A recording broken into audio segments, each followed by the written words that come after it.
Good morning guys, it's Chris the Ultimate Recycler on episode 7 of our Tasmanian tour. A bit of a vlog we're doing on our trip down to Tassie. We have finished our table tennis nationals events. Kristen and I only played the teams events, we didn't enter the individuals.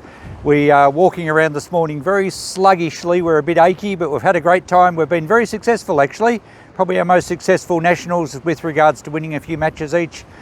This morning we're down at the edge of the Tamar River in Launceston. I hope the phone's not shaking too much. It is blowing a gale here. You can see up the river there, you can probably see there's some white caps there. It's quite gusty.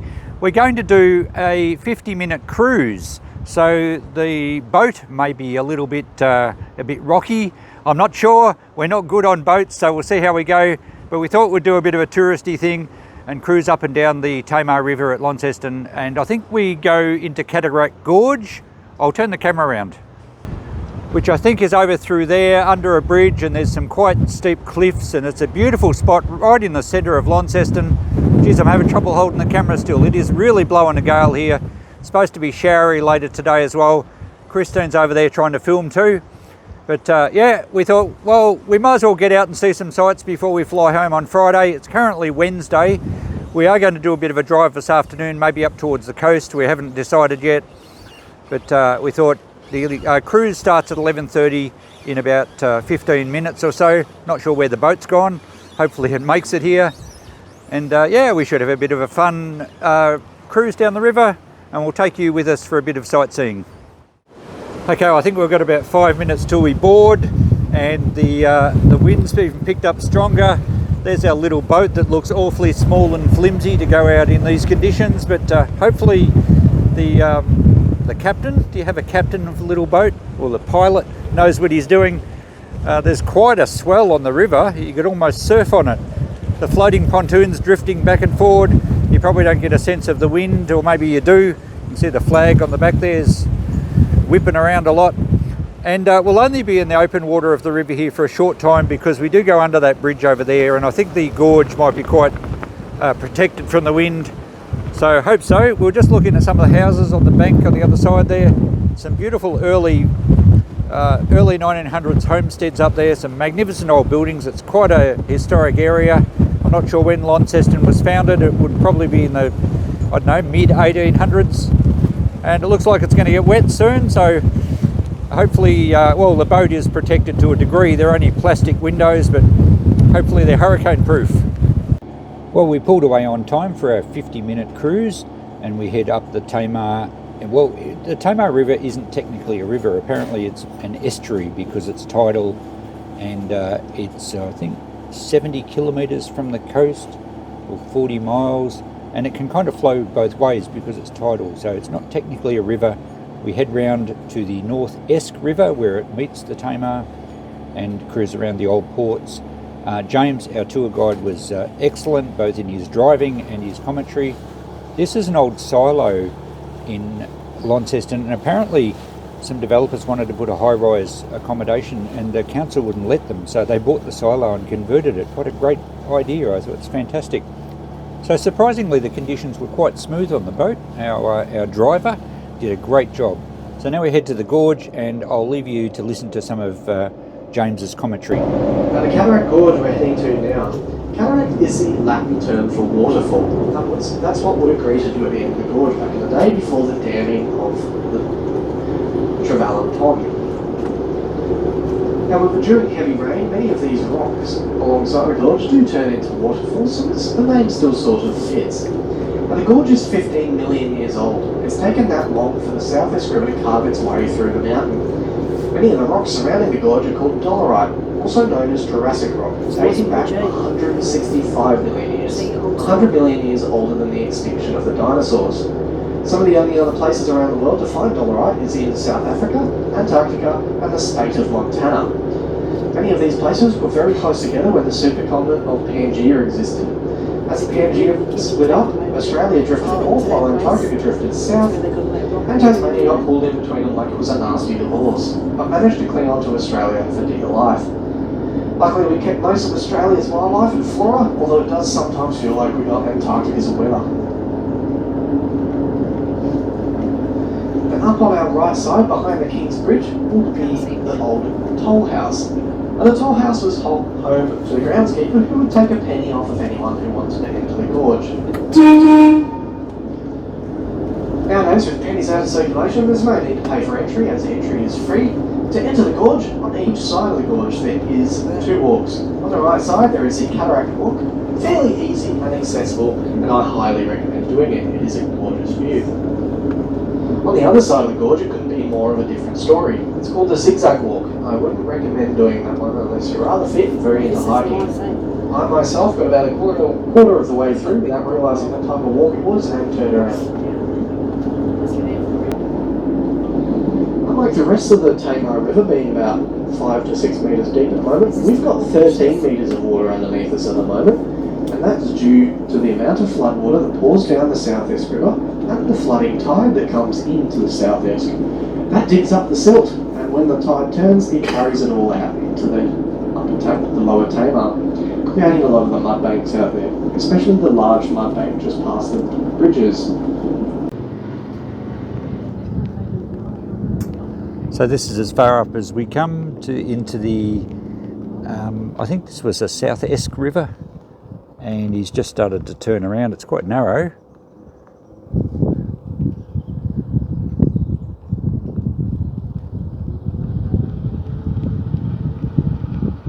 And apparently they use a lot of these cliffs for abseiling, and they're very steep and looks like some pretty challenging climbs.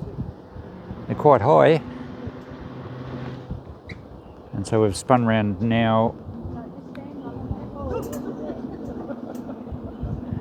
and there's a view up to the rapids, so that's obviously as far as we can go in this boat.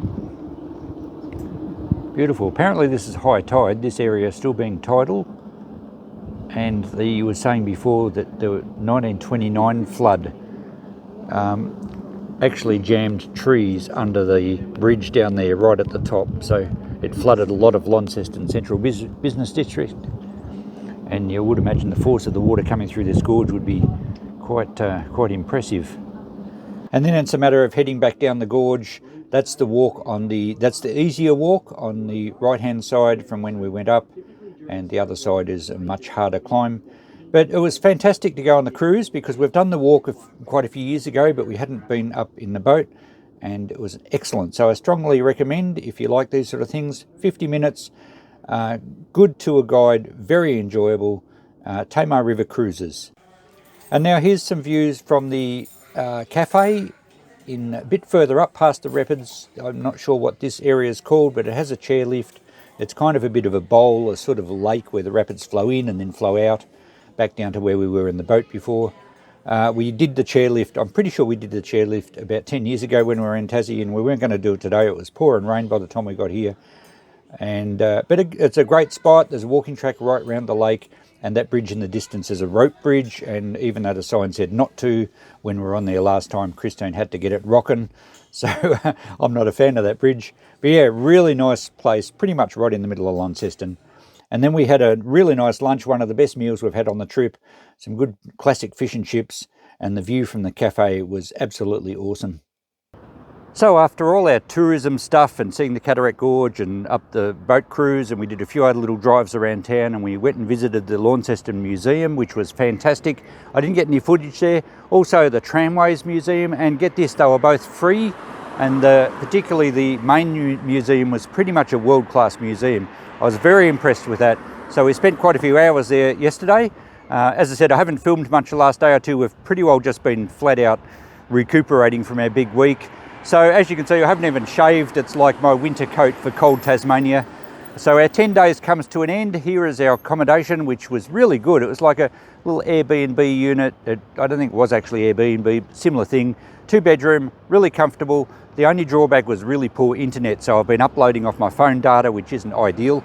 But great spot. Just around that corner over there is pretty well a shopping plaza, so we walked there a couple of times, and lots of shops up there. In fact, I'm not sure about Tasmanians, because everywhere we look there's a bottle shop. Not sure about that.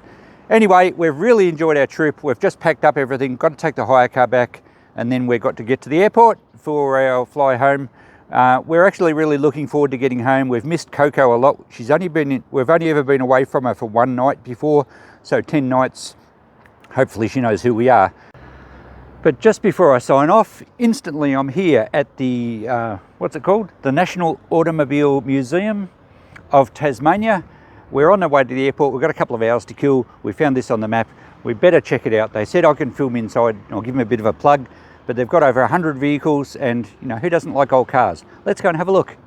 And we're entering the museum, and oh, I can see some beautiful cars already. Motorbikes, pretty early stuff here. Oh, look at the cool dude driving. That's an interesting hat. Looks like a flower pot.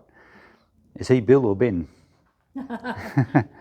Indian motorbike. This is going to be very cool. I might have a bit of a look around first, and then I'll come back and film, and we'll have a chat about a few things.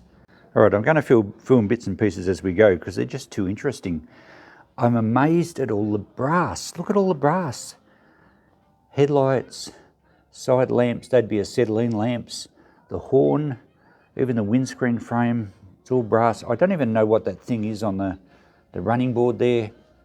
I'm not sure. Maybe that's a gas producer for the acetylene lamps.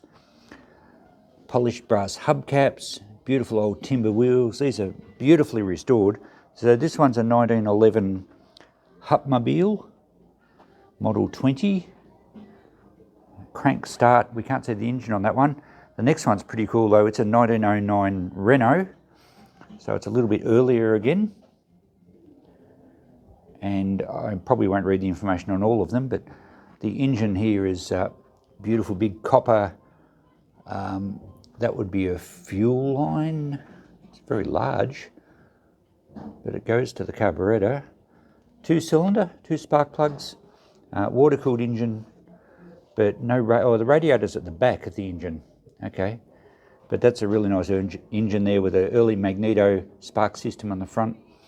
Looks all original and not over-restored. They've polished a few bits, but just pretty well as it would have come out of the factory, I guess, or a little bit later.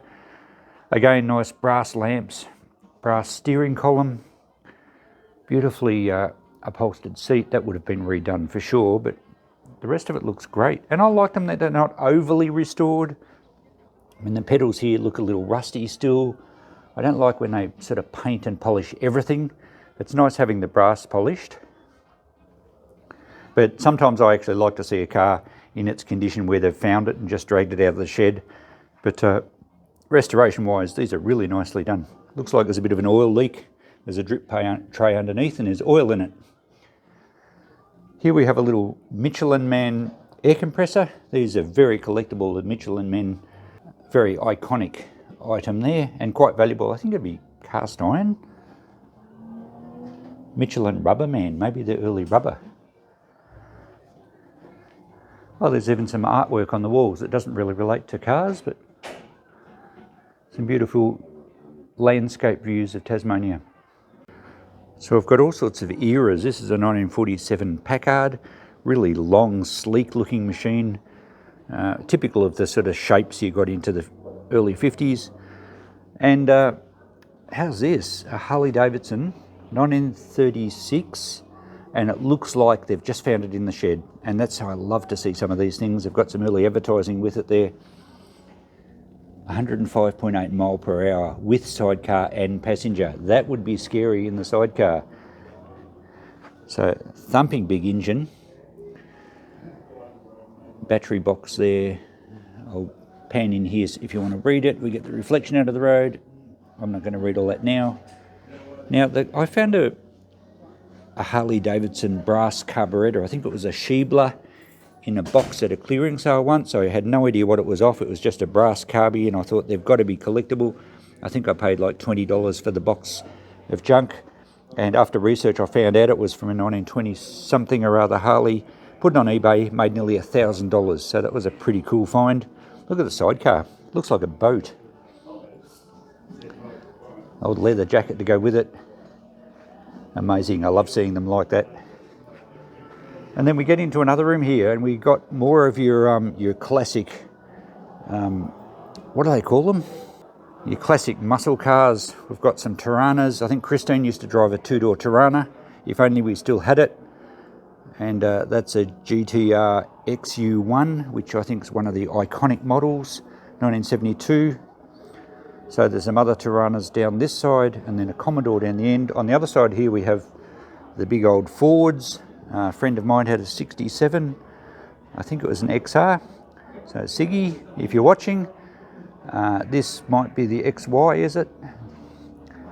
71 Ford Falcon XY GT, all-time classic, 351, great big V8, amazing cars. I've never driven in one of those, or never ridden in one of those either. I had back in that era, I was driving Holdens, but nowhere near as beefed up as these were. I did have a 1969 HT with a 253 V8, that was a pretty cool car. An SLR 5000, I have driven one of these. A friend of mine at college had one of these, and they had, I think, had a 253 V8 in them, and they used to absolutely go, but they were tough to drive. You had to really drive them like you hated them. Bright yellow Tirana, and then we've got Commodores and Fords on this side. So we obviously have Holden versus Ford in this room. So yeah, this probably won't be much interest to you overseas people, but these are classic Aussie muscle cars. We get into the more modern stuff. But I was much more familiar with the Holdens and Fords of the 1970s that I used to do a bit of work on and muck around with. And I did enjoy my V8. I'd love to get another V8 one day, an old classic one just to drive around for old time's sake. All right, another Ford GT here. What model is this one? XW, I'd guess? Or is it still an XY? XR GT. Probably reflections in the road there. But the Fords, I found, the Fords that I'd driven in were probably more comfortable and more stable on the road. The Holdens that I drove were, I don't know, maybe it was because I was a bit too modified. And we have a Valiant, I think this is a Pacer, a VG Pacer. Similar era car to the one that would take the wiper motor that I found in a recent unboxing that I'm going to put on eBay. I think that was a VH, which was a bit of probably the model after this. So there we go, it had a 245 Hemi motor in it. Like the colour scheme on that, that looks great. Beautiful. So that's the muscle car room. And look at this room. I'll tell you what, this is well worth seeing. Entry fees, I think, were about $18 an adult. I think it was a little bit less for a senior discount. Christine's now qualifies as a senior. I'm only about 3 weeks off. And the guy was nice enough to say, well, we'll let you in today as a senior. I said, well, I'm feeling old after the last week I've had. So I'm officially a senior today. I told him we feel like geriatrics. Christine told him we feel like geriatrics.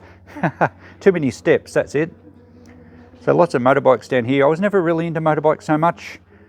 I never had a bike license. I used to fix them, and we never had bikes on the farm, but I have ridden one, you know, here and there. But no, I was never really a biker. We have some UK cars over here. What's this one? Oh, that's a Saab. Okay, were they Swedish? Not sure, I'm not going to read the tag. Another Saab. These are all Saabs.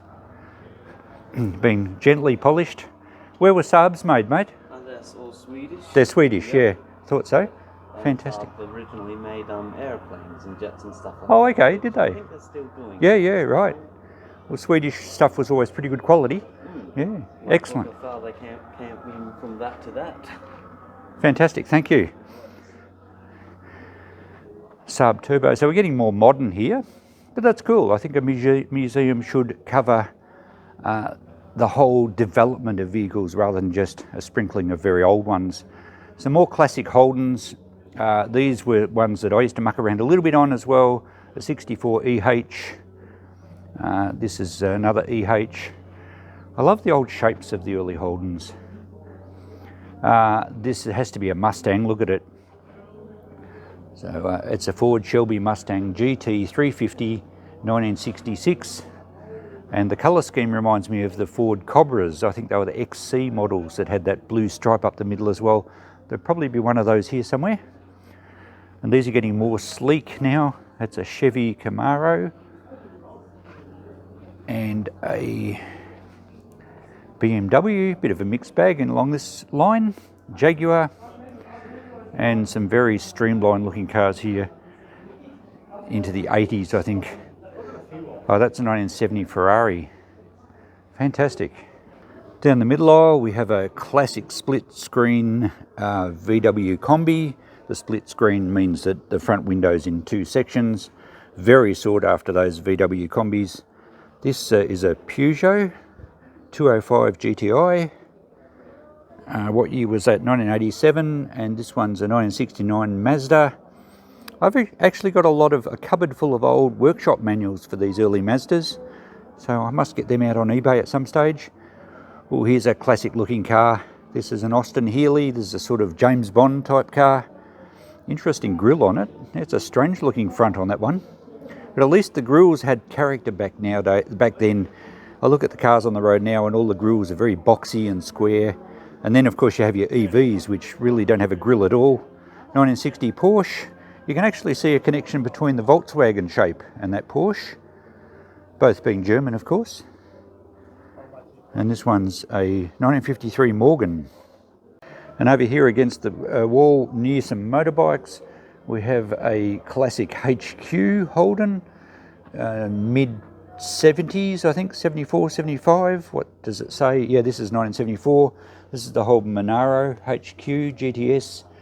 I'd driven and ridden in plenty standard HQ Holdens. In fact, I ended up upside down in a paddock with a friend who was driving back in my college days. I think we flipped about 3.5 times, ended up on the roof in a paddock, and that was in a HQ.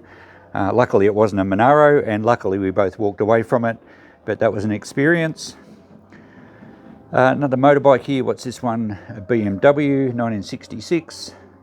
And how's the old test equipment? That's a beautiful piece of machinery. Love the styling. That would have to be 1950s, maybe even 40s. Electrical octopus service. Beautiful piece of kit. Very Art Deco as well. Yeah, I'd say 1940s. I can't see any tag with that one. Oh, here we go. Dating to the early 50s. Octopus test bench allows complete testing of all rotating electrical and ignition components to be carried out with ease. Very cool. Okay, here's a big black number. This looks like it was driven by an important person. Huge big mascot on the top of the radiator. Massive headlights. I don't even know what it is. Oh, it's a Rolls Royce, of course. Rolls Royce Silver Wrath Touring Limousine. Awesome. And a centre light. That looks a bit odd. But yeah, what a magnificent piece of machinery that one is. And it looks really great glossy in black. Now, as I said, I don't like some of them being over restored, but that one really looks like it needs to be. Fantastic. Here's a Rolls Royce Phantom. Wow. How's about we get one of those to go to our tournaments in, yeah? Oh, I think we'd need another driver. Well, if we're going to own one of these, we can afford to pay a driver. Yeah. Look at the flags, hey? 1936 Fiat Topolino. That is a weird looking car. It looks like the design's been influenced by some sort of insect. That's crazy. This one's adorable. Oh, that is cute. Yeah. Is that the Go-Go Mobile? No, it's a Messerschmitt. Oh, Messerschmitt. They made aeroplanes. Yes, they did. So the Germans flew Messerschmitts in World War II. They weren't allowed to make any more warcrafts or aircrafts. Oh, okay. So they had to find something else to do. That is that is totally. I want one just for the look of it. I know, I love it. Not much room for your shopping. Oh, well, you don't have to come with me. No, I wasn't. If you're going shopping, you're on your own. 1958 Messerschmitt KR200. Oh yeah, it says about the Nazi regime warplane construction. What a cool looking vehicle. More of a classic, probably a Model T. Is this a Model T? It's a Ford. Oh, it's a Model A. Okay, 1928. So I think they were next after the Model Ts. Okay, I've got one more aisle to go around in this room. Here we have a 55 Chevrolet Bel Air and lots of chrome It's a real American style roadster, isn't it? With your chrome and your big fins. Oh, this hasn't really got the fins at the back. Great big rounded windscreen, but all the chrome looks magnificent. Got to have white wall tyres on something like this. Big bench seats. You hold a party in there. So left-hand drive, so I presume this one came from the States. And let's go down this far aisle, and then I think we might be getting, I don't know if there's another room or not, but there's certainly lots to look at. So that's a 91 Nissan Skyline, obviously done up for racing. Yeah, these are a couple of race cars here. This one looks like I don't know. It's a Chevy, is it? Camaro? Yes. Great big V8 in it. What size is it? It's a 7-litre V8. So, wow, that would have some punch. Like the yellow, the big wide race tyres, black front. It's a pretty mean looking car. And here's a bit more modern. It's a 2017 Dodge Viper. Interesting.